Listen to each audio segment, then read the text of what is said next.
Venimos de la fragmentación y de la ambigüedad institucionales, y no queremos volver a ellas después de este larguísimo recorrido. Pienso, junto con otros colegas, que los poderes ejecutivo y legislativo pueden y deben ponerse de acuerdo en torno a esa política pública que garantizará la rendición de cuentas en México, y que sea sobre esa base que se redacten las leyes y no al revés, ni sobre la marcha ni sobre las ocurrencias. Esta, en nuestra opinión, tiene que ser una tarea colectiva y muy bien orquestada. Es muy importante que los líderes de nuestra clase política comprendan que el esfuerzo que está en curso no es una respuesta coyuntural al reclamo pasajero de organizaciones sociales y de ciudadanos indignados, sino que más bien en esta reforma, y lo digo con todo respeto, la clase política se está jugando su propio futuro y se está jugando su memoria.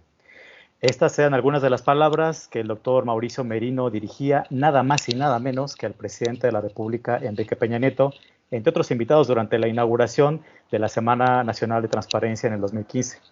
El día de hoy en la Estación Totoaba discutimos acerca de un nuevo formato para rendir cuentas en el informe presidencial. Bienvenidos. Radio Mano, Papachango.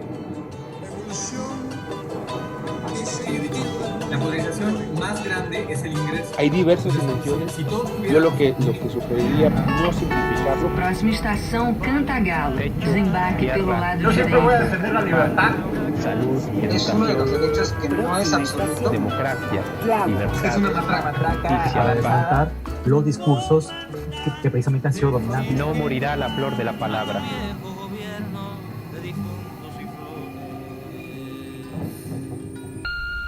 Estación Totoaba.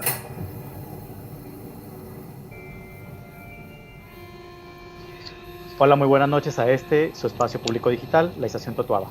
Les envío un cordial saludo a todos nuestros oyentes. Esta es la última llamada para abordar, por supuesto con boleto gratuito, a este viaje, el cual contará con una invitada muy especial para todos nosotros. La doctora Lourdes Morales Canales, quien, por cierto, es profesora investigadora del CIDE y coordinadora de la Red por la Rendición de Cuentas. Doctora Lourdes, muchísimas gracias por acompañarnos. Hola Antonio, ¿qué tal? Buenas noches y gracias por la invitación. Gracias a usted. Y con ustedes el equipo de la Estación Totoaba que nos va a estar acompañando a lo largo de este viaje, Rafael Ponce, César Gómez, Julio Bautista y el de la voz, Antonio Guzmán.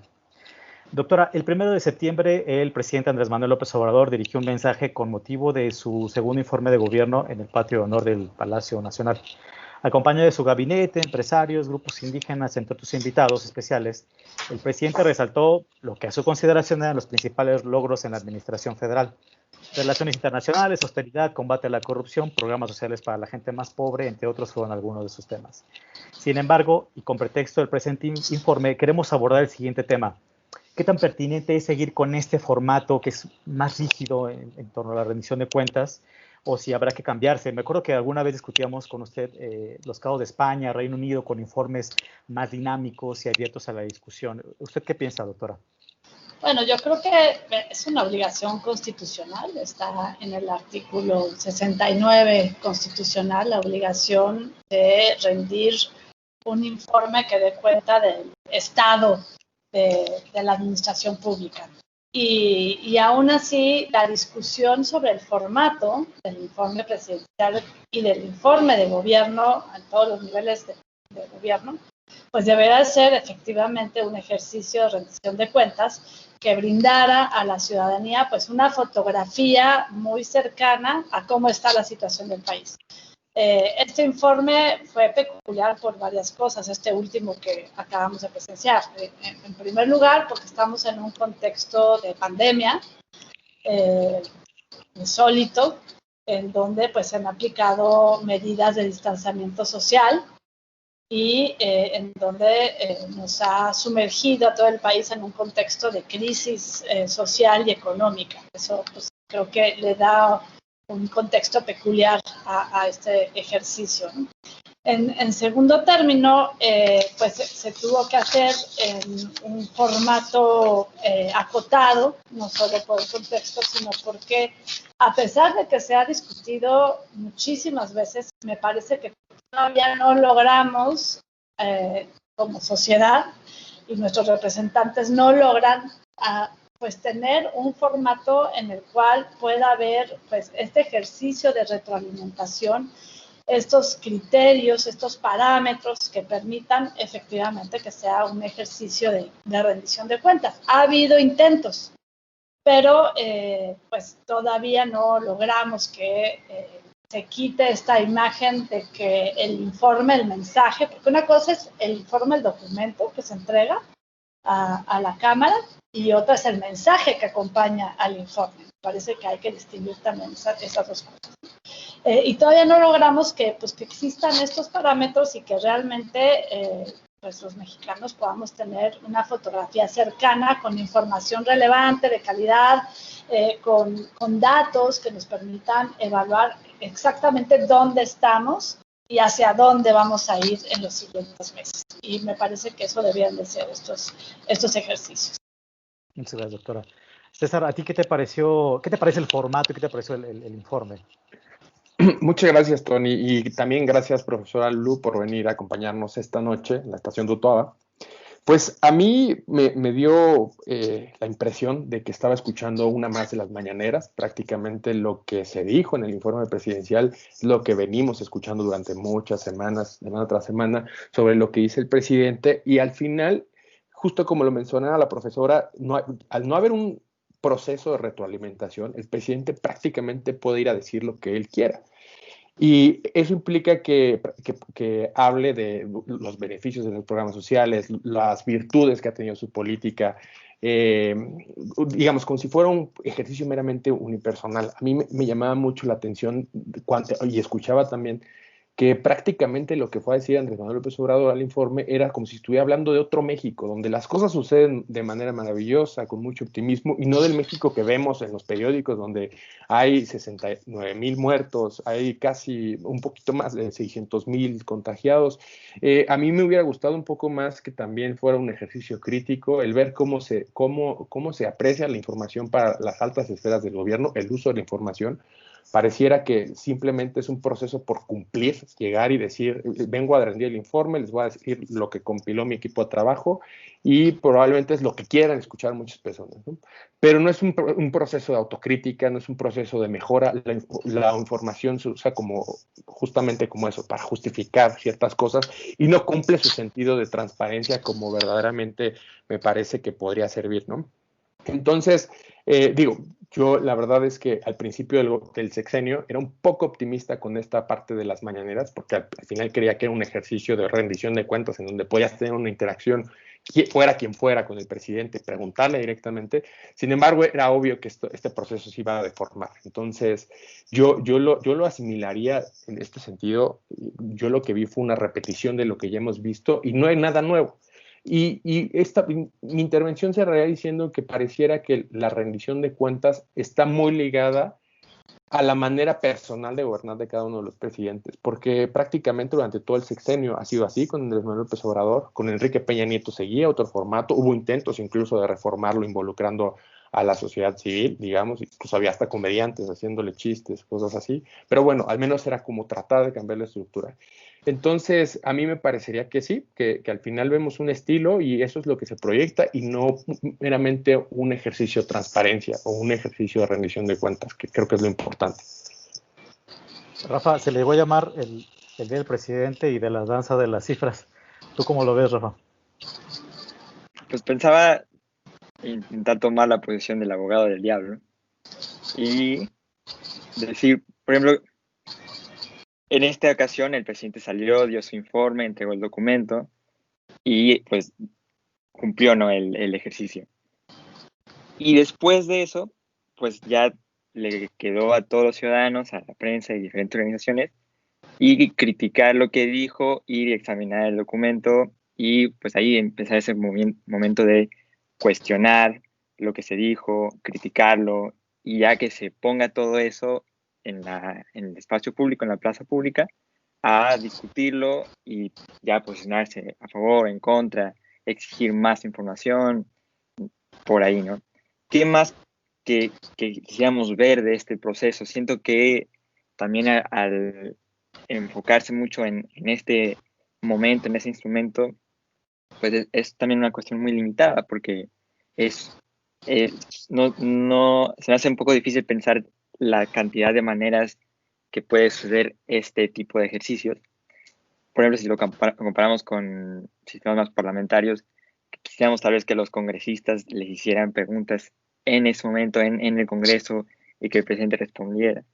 Pero igual también son esquemas muy diferentes. Nuestro régimen presidencialista no tiene una separación entre la figura oficial del Estado y la figura más de gobierno. Entonces es como respetuoso a la posición del presidente que queremos dar, al decorum que quisiéramos tener con esa figura, qué figura tal vez quisiéramos tener, tal vez replantear esos puntos, y qué más información se puede obtener de un momento así. Tal vez es más una discusión sobre el documento mismo, en lo que contiene el documento y su organización, su extensión, que tal vez debería ser uno de los puntos más de como revisión, más allá del discurso que va a dar el presidente, porque eso es un ejercicio bastante limitado, ¿no? Claro, Rafa. Profesora, si bien Rafa tiene un punto que, tiene que abarcar un poco más el informe, también es cierto que incluso correligionarios, el mismo, creo que Fernández Noroña ya había cuestionado que ni siquiera antes de Calderón, por lo menos el presidente asistía al Congreso, ¿no? Iba con los diputados, lo presentaba. Ahora ni siquiera esos, ¿no? Son invitados, después de con Calderón, si mal no recuerdo, fue que se cambió por los problemas de efervescencia política. Profesora, ¿usted cómo lo ve? ¿Sí tendría que haber respuesta en ese sentido? A ver, retomo un poco la provocación de Rafa, ¿no? Yo estoy de acuerdo en que el mensaje es un mensaje político, absolutamente de acuerdo. Pero me parece que al dar fe o al tratar de brindar información sobre cómo está el estado de la nación, pues se tienen que dar datos precisos y que tengan cierto estándar de calidad. Me parece que el mensaje, como se formuló por ejemplo, negar una realidad, negar datos estadísticos donde está, pues, sabemos que está ahí la evidencia, como los feminicidios, por ejemplo, como la violencia, como una serie de sucesos que ocupan y preocupan a los mexicanos, pues hay un divorcio entre el mensaje que se quiso dar y la realidad, ¿no? Es cierto que en las 3 reformas recientes que ha habido en torno al mandato constitucional que obliga al Ejecutivo a dar un informe, pues hubo un intento ahí de acercamiento o de rendición de cuentas distinto a lo que se conocía como ya el presidente, ¿no? La primera fue después de la Constitución del 17, en 1923, en donde se trató de quitar esta obligación de que el presidente fuera al Congreso a presentar el informe, y de todas formas estableció que tuviera que presentar un texto por escrito. En 1986 se volvió a reformar para que pues este informe se estableciera de manera anual y se diera cuenta. Inclusive desde periodos previos, en el periodo de Díaz Ordaz, hubo una diputada que pudo formular preguntas parlamentarias que se leyó como interpelaciones sobre el informe de Díaz Ordaz, y luego posteriormente fue ni más ni menos que Porfirio Muñoz Ledo, en el último informe de Miguel de la Madrid, el que hizo una intervención criticando el resultado de la elección de Salinas. Hizo pues muy a la Muñoz Ledo, ¿no? Esa intervención escénica, en donde después abandonó indignado el recinto. Y luego en 2008, precisamente para evitar la confrontación que tenía el entonces presidente Calderón con el Congreso, pues lo que sucedió es que nada más estableció la obligación de entregar el informe por escrito, y el presidente pues daba su mensaje en otros espacios rodeado de sus invitados y con un besamanos ahí muy pronunciado, ¿no? Invitaba a sus cuates, a sus empresarios. Recuerdo uno de los últimos informes de Peña con el dueño de OHL ahí en primera fila, ¿no? Con sus cuates, y muy televisado, muy promocionado con una serie de spots, y finalmente pues resultaba haciendo lo mismo, ¿no? Aquí, tratando de ver el lado positivo, al menos se agradece un poco la austeridad del contexto en el que se dio el mensaje, porque pues, no tenía caso tanto despilfarro. Entonces, sí, hemos visto distintos momentos, distintos intentos. El presidente Peña, inclusive en 2016, trató de hacer una especie de town meeting con un grupo de estudiantes, que fue pues, un buen intento, pero un poco fallido, porque finalmente no sirvió para que hubiera esta retroalimentación.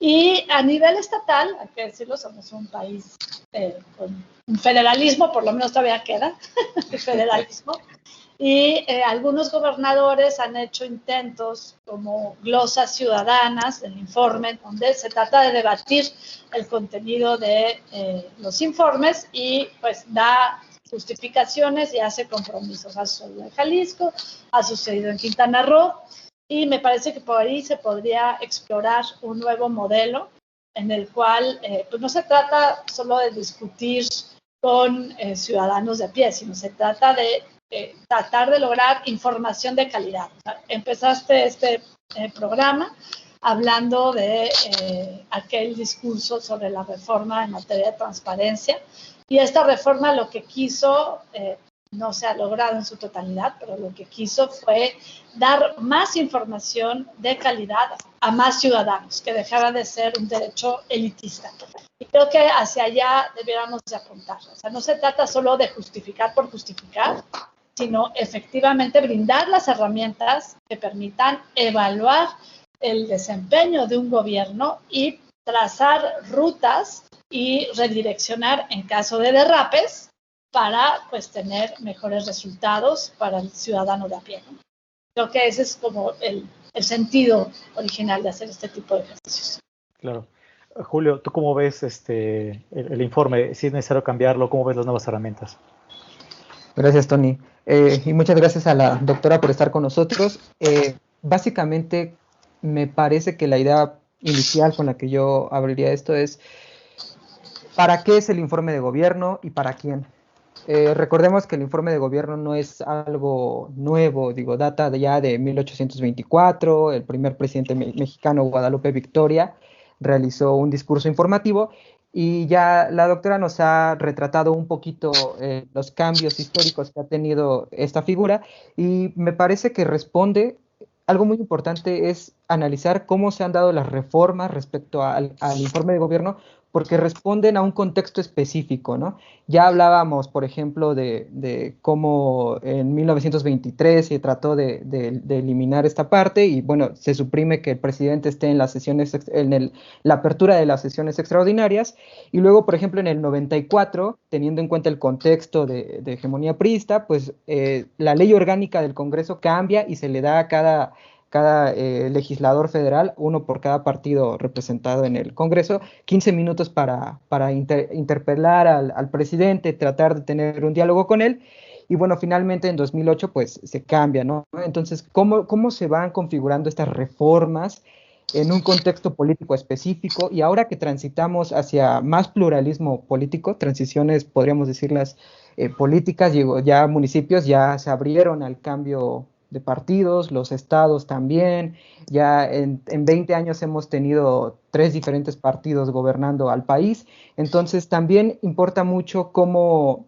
estamos transitando de este Día del Presidente hacia una posibilidad de tener una rendición de cuentas horizontal entre el presidente y el Congreso, pero pareciera que no está funcionando. Entonces la pregunta es, ¿por qué? ¿Por qué en un ambiente de pluralidad, por qué se siguen manifestando estas cifras triunfalistas, los discursos populistas, la victimización en el informe de gobierno? ¿Por qué existe todavía esta necesidad de mandar un informe de 1000 páginas al Congreso y dar un mensaje de 20, 30 minutos bastante diferente a lo que está sucediendo en la realidad?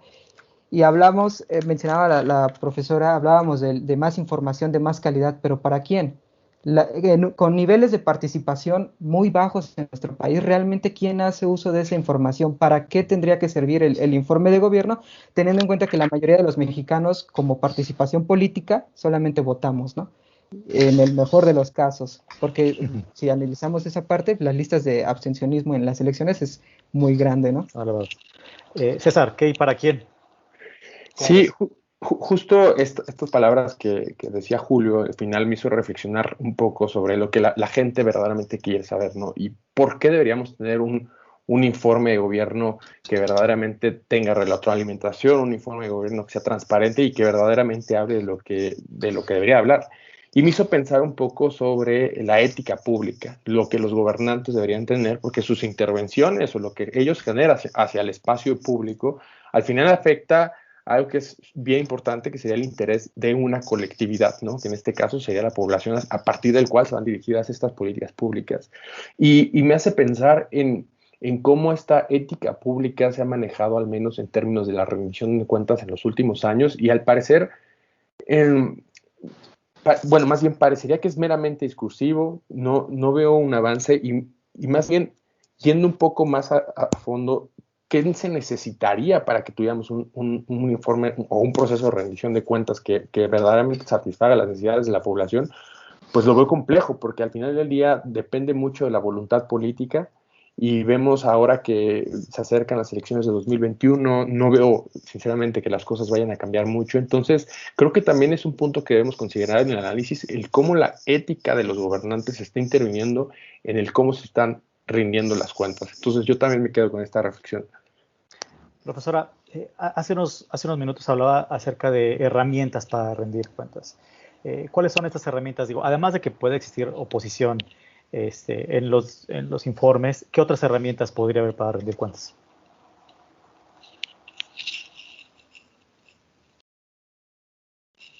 Creo que se cortó del lado de la profesora. Sí, a ver si ahorita regresa. Bueno, sigo contigo, Rafa. Julio planteaba el qué y el para quién, mientras que César hacía una disertación acerca de la ética en cuestión del informe. ¿Tú cómo lo ves, Rafa? En nuestra exploración, en nuestra búsqueda por un mejor ejercicio como que es el informe presidencial, me hicieron dos como preguntas. La primera es sobre la calidad de la información. ¿Cómo asegurar que la información que produce el presidente en este momento es de calidad? Se me hace algo bastante difícil. No sé si la ley se podría pensar primero regular lo que debe contener el discurso del presidente. Además, obviamente, de algo que es de hecho más sencillo, que es regular el contenido del documento que se presentan. Y la segunda, que de hecho tocaba Julio, era la cercanía al presidente. Pensamos en este evento como un momento donde se vuelve una figura que representa a todos, que se vuelve cercana al pueblo, ¿no? Por eso la importancia de que esté en un lugar público, por ejemplo, en el Congreso, que es donde emana la voluntad del pueblo, o en los town halls, donde estaría directo en contacto con ciudadanos que ni siquiera son electos, ¿no? Entonces, ¿cómo acercar al presidente ahí? Y siento que a través de estas dos preguntas podemos acercarnos a mejorar este instrumento específico que sería el informe presidencial. Rafa. Profesora, hace unos segundos se le cortó, profesora, pero regreso con usted. Julio planteaba el qué y el para quién, mientras que César retomaba la ética, que también, por cierto, Merino ha escrito acerca de la ética. En este caso, César lo bajaba al tema del informe. Y Rafa habla acerca del simbolismo para la cercanía con la sociedad, ¿no? Rafa, si más o menos entendí bien. Sí, dos. ¿Cómo asegurar calidad de información y cómo acercar al presidente a la fuerza? Acercarlo. Profesora, y además usted también planteaba las herramientas necesarias para rendir cuentas. ¿Se puede unir todo esto en torno a estas herramientas? A ver, no descartemos también que el ejercicio del informe no ha terminado. Según el diseño que hay actualmente, los secretarios pueden ser llamados a rendir cuentas por los diputados, lo cual me parece que sería pertinente, sobre todo en temas de seguridad, en temas de derechos humanos, en temas de salud, sobre todo en la crisis en la que estamos, en temas de política social. O sea, ojalá y tomen su encargo en serio y aprovechen esa ventana de oportunidad que hay para pues, pedir que den explicaciones sobre los resultados que están reportados en el informe y el contraste con otras cifras, ahora sí que los otros datos que consignan otras investigaciones, ¿no? Que eso me parecería muy saludable. En segundo término, la sobreregulación. Yo soy un poco escéptica sobre el exceso de reglas, ¿no? No sé si nos va a llevar a un mejor ejercicio. Sin embargo, sí creo, e inclusive desde la Red por la Rendición de Cuentas, planteamos en algún momento la existencia de un paquete evaluativo presupuestario. Sé que el nombre no es nada atractivo, pero es una especie de parámetros mínimos que debieran tener pues todo ejercicio de informe de gobierno a cualquier nivel de gobierno. Es decir cómo se gastaron los recursos, si esos recursos están cumpliendo o no con los objetivos para los cuales fueron destinados, y finalmente una especie de evaluación o información que nos permita evaluar las acciones emprendidas hasta el momento para saber si se están alcanzando los objetivos a través de las acciones ejercidas o si se tiene que redireccionar alguna de las acciones, o inclusive anunciar cambios de rumbo según la información producida. Y esto obviamente se podría hacer con ayuda del Congreso y de los congresos que tendrían que producir esta información de calidad. Creo que eso permitiría acercar aún más la información a la ciudadanía, obviamente si se establecen formatos ciudadanos, amigables, sin tanto lenguaje técnico, más allá del mensaje político, para que los ciudadanos puedan juzgar por sí mismos, ¿no? Y que para que en la siguiente elección, pues, utilicen la emisión del voto como una forma de evaluación de los gobiernos. Perdón, profesora, ¿y quién pondría esos criterios o quién evaluaría este paquete que comenta? Bueno, se establecen los parámetros previamente a través de pues, los básicos, ¿no? De rendición de cuentas, los archivos que permitan registrar los actos de autoridad, la información desagregada, comparable, los informes de fiscalización que permitan consignar cómo se fue ejerciendo ese recurso, si se cumplió con el objetivo o no, y evidentemente pues la responsabilidad no tanto a nivel de la ética, que eso es pues muy difícil de verificar en un informe, pero sí en cuanto a posibles faltas, ¿no? Posibles faltas no graves y faltas graves. Me parece que eso podría coadyuvar mucho a tener una idea más cercana de qué se está logrando y cómo se está logrando. Y las evaluaciones que se emanan, hay muchos órganos que evalúan. En el caso de la política social, pues está el Coneval con información producida por INEGI.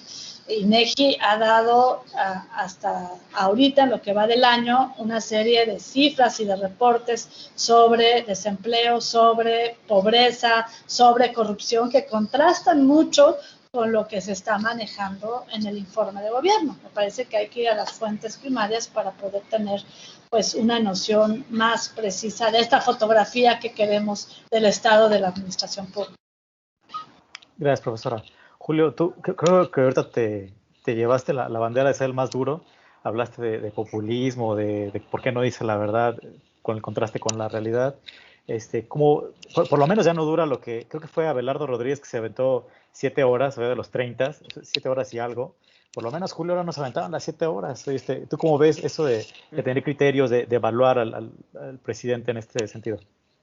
Bueno, sí, creo que ya tener un informe de 7 horas sí sería terrible, pero me parece que todo depende de los contrapesos que existan reales en torno al informe, porque como bien explicaba la doctora, el informe no ha terminado. El Congreso puede llamar a comparecencia a los secretarios de Estado, pero ¿qué tan viable es en este momento, no? Es ahí donde yo me pregunto, ¿qué tan viable realmente es que esto suceda?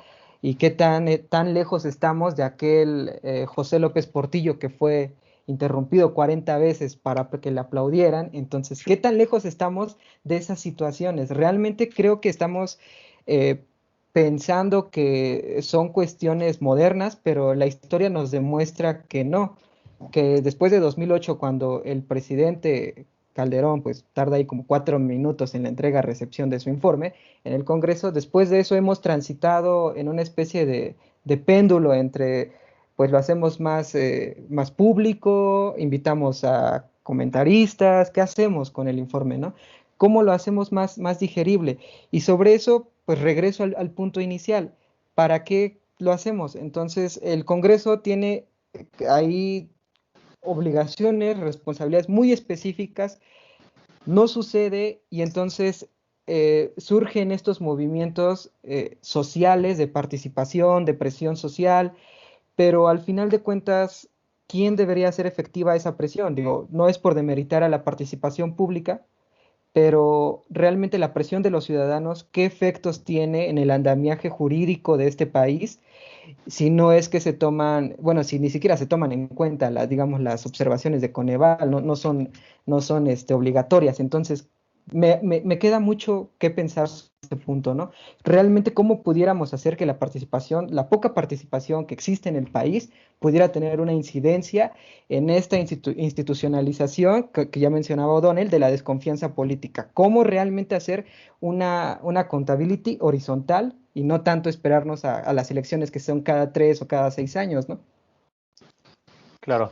Me gustaría, por favor, les pediría a todos que me dieran sus palabras finales de reflexión, un par de minutos a cada uno, y quisiera que en su reflexión final también quizás me regalaran 20-30 segundos acerca de la importancia de la rendición de cuentas, no solo de manera, digamos, en tiempos normales, de democracia normal en un país, sino aparte en contexto de crisis económica, más crisis de salud por el efecto de la pandemia, por el SARS-CoV-2, COVID-19.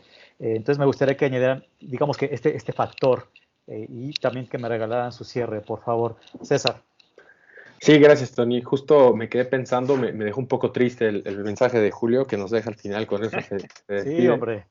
Porque sin duda, ante la pregunta de qué tan viable es, pues a mí me parecería que ahora más que nunca justo deberíamos exigir un proceso de rendición de cuentas cuando se ha prometido que se va a llevar, no sé, un diferente manejo de la pandemia y pues prácticamente esto ha sido un desastre.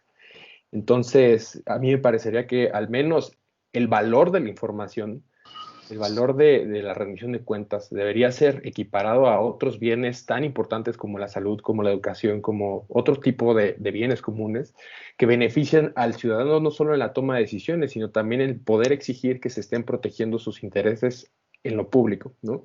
Justo leía un texto, y con esto me gustaría cerrar, que me recomendó la doctora de Fong, que se llama Infotopía, ¿no? Que él planteaba que justo habría que orientar o utilizar política y económicamente la información para proteger los bienes públicos a partir de la disponibilidad de la información, de tener un acceso, que esto orienta a la acción, y no me acuerdo un cuarto elemento. Pero al final lo que plantea es que verdaderamente la información pueda servir como un instrumento de utilidad para exigir a los gobernantes o para exigirle a la clase política que verdaderamente implemente políticas públicas que beneficien al bien común y no precisamente un mensaje meramente político o una mañanera un poco más, digamos, con empresarios, no sé. Y creo que hacia allá debería ser la reflexión sobre qué nos espera sobre la rendición de cuentas. Muchas gracias, César. Rafa, por lo menos, y hay que decirlo, César ya no se ve tan apocalíptico como Julio. Él sí plantea que hay un desastre. Más soñador. Y dice que César que ve un desastre. ¿Tú ves realmente un desastre? Me gustaría que cerraras. Y César plantea algo que se me hace muy interesante, que son esos instrumentos de información para el bien social. Rafa, ¿cómo cerrarías tú? Desastre. El desastre ya viene arrastrándose por años. Todo que ahora es ultra evidente y está en nuestras caras, pero el problema pues, es mucho más profundo, ¿no? Que un presidente o una persona, para provocar, terminan provocando. Estaba justo pensando, me recuerdo, porque ahorita hay esa preocupación en el discurso del presidente que negaba la realidad, el fake news vuelve a tomar su lugar, ¿no? Estaba pensando en la propaganda. Ahorita todo el mundo siente que hubo mucha propaganda ahí, donde se quiso manipular la información y manipular a la población, ¿no? Y yo recordaba, hace poco leí sobre la propaganda y cómo, obviamente, después de las barbaridades de los nazis y la Unión Soviética, la propaganda ha caído en desprestigio. Pero en su origen, de hecho, Lenin usaba el concepto de la propaganda para usar la ciencia, la información, la argumentación a favor de los movimientos socialistas y a favor del proyecto de emancipación del ser humano que se planteaba desde el inicio, ¿no? De hecho, Lenin era como líder, una persona que le encantaba como dialogar consigo mismo en público, con todos los demás, y de hecho frecuentemente asumía que se había equivocado y había que hacer esto nuevo que estaba él proponiendo, ¿no? Y era usar la verdad para apoyar su proyecto, ¿no?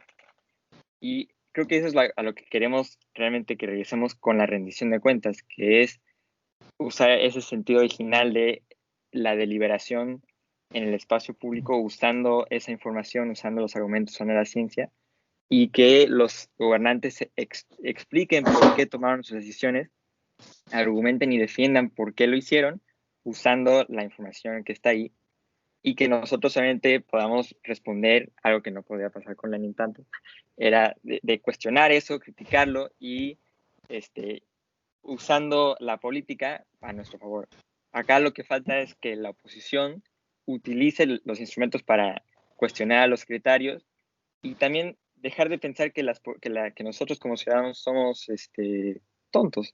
Si no concuerda con la realidad, nos vamos a dar cuenta. Y los que ven que esa realidad no checa, pues tienen que organizarse y tienen que también ser organizados por la oposición, darles la voz a ellos y que ellos retomen la batuta para paliar las mentiras que se puedan decir en el espacio público desde las autoridades, ¿no? Entonces también depende mucho de ese esfuerzo político que es un ejercicio constante y que nunca hay que rendir. Muchas gracias, Rafa. Julio, ya ves, ya le bajaron a tu pesimismo. Las fallas, Julio, ¿tú cómo ves? Las fallas sí son estructurales. Pareciera, Julio, como que te levantaste ahora de malas con el gobierno. Las fallas son estructurales, ¿no? Es lo que plantean algo César y Rafa. Y aparte de la importancia, Rafa añade un componente muy interesante que no alcanzamos a discutir, es la obligación de la ciudadanía, ¿no? También tenemos obligaciones hacia con el papel democrático en un Estado. ¿Cómo te despedirías, Julio? Bueno, yo me despediría diciendo que no es que sea fatalista y no es que esté en contra de este gobierno. Yo referí que fue desde toda la historia del informe de gobierno, pero con lo que yo cerraría es que el papel fundamental para una verdadera transparencia y una verdadera rendición de cuentas tiene que venir de la ciudadanía. Me parece que estamos desperdiciando los espacios y también que se nos ha golpeado mucho porque, pues, por ejemplo, en el caso de rendición de cuentas, no nada más es hacer la consigna o el señalamiento, digo, también tendría que tener un efecto, pero como en este país nada tiene efecto y a nada se le tiene solución, pareciera que la ciudadanía cada vez está más desencantada con esta opción, ¿no? Entonces yo creo que tendremos que trabajar mucho para consolidar la confianza de la ciudadanía hacia los órganos de gobierno garantes de esta participación.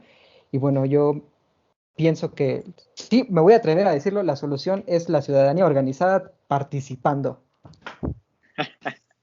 Eso no dijiste hace rato, Blay. Muchas gracias, Julio.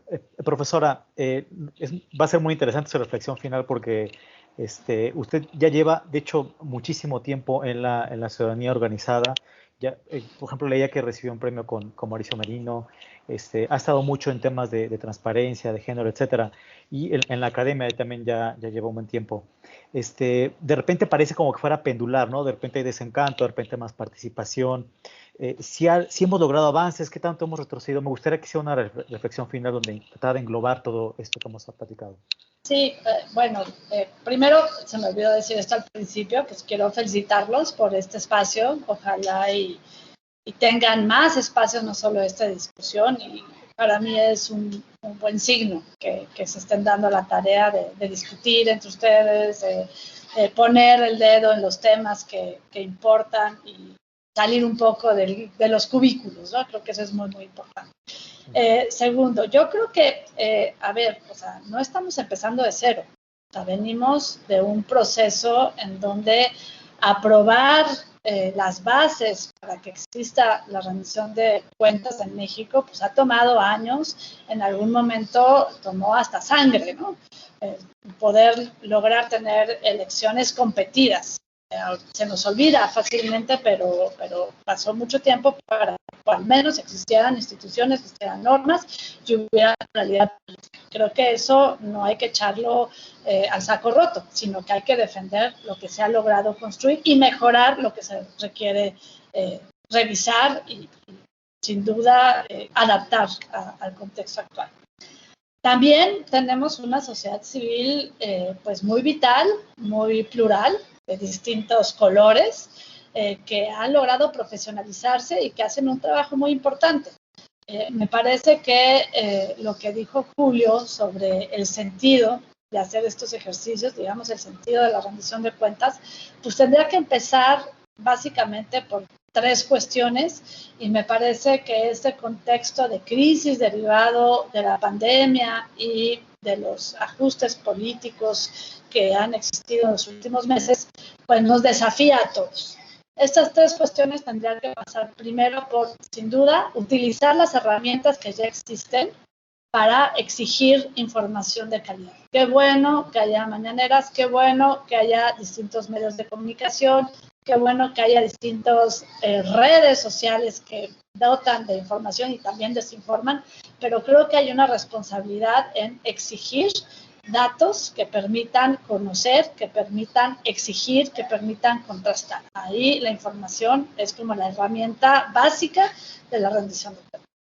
En segundo, es debatir.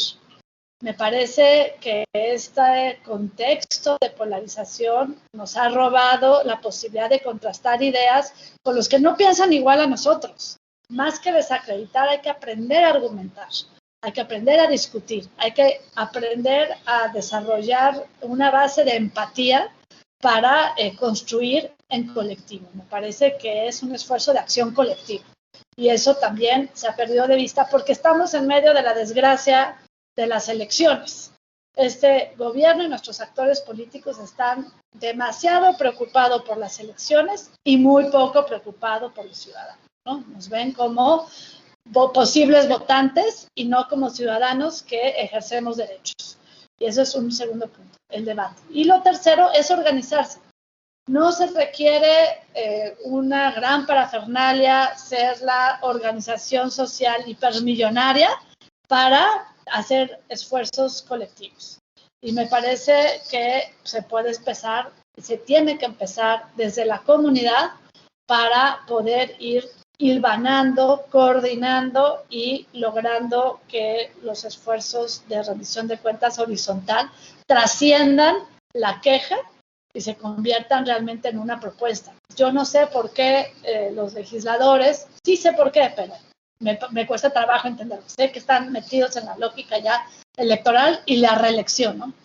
Que debiera ser algo de rendición de cuentas y finalmente se vuelve una oportunidad para perpetuarse en el poder, ¿no? No todos, pero sí un porcentaje de ellos deberían de estar abriendo las puertas a la discusión y la exigencia de resultados y de información de calidad a los secretarios que tendrían que ser llamados a cuentas al Congreso. Y no lo están haciendo. Tendrían que llamar al secretario de Salud, tendrían que llamar al encargado de Desarrollo Social para ver qué sucede. Va a canalizar el presupuesto, por ejemplo, ahorita que va a empezar la discusión, para evitar una tragedia y, como lo ha dicho la CEPAL, que sea otra vez una década perdida, no solo para América Latina, sino también para México. Creo que esto nos debe de ocupar, más allá de los dimes y diretes, de los falsos complots, de las personas que nos simpatizan y las que no nos simpatizan. Creo que tenemos que ser responsables también en nuestros derechos ciudadanos y aportar para construir a un mejor país que realmente está herido de desigualdad y herido de pobreza, ¿no? Eso es el principal fracaso que tenemos que enfrentar actualmente. Doctora, muchísimas gracias. La verdad es que fue un estupendo cierre. Gracias por habernos acompañado en este viaje. Y la opinión la tiene usted. Hemos llegado a nuestro destino, la estación Totoaba. Nos vemos la próxima vez con un nuevo tema de coyuntura. Por favor, cuídense mucho. Hasta luego. Prepare su descenso.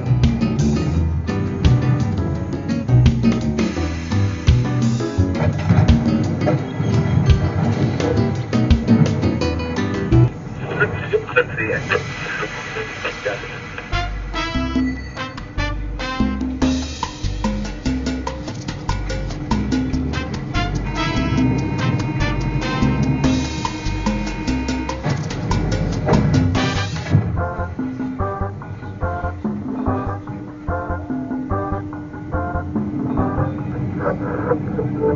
Ya ganamos.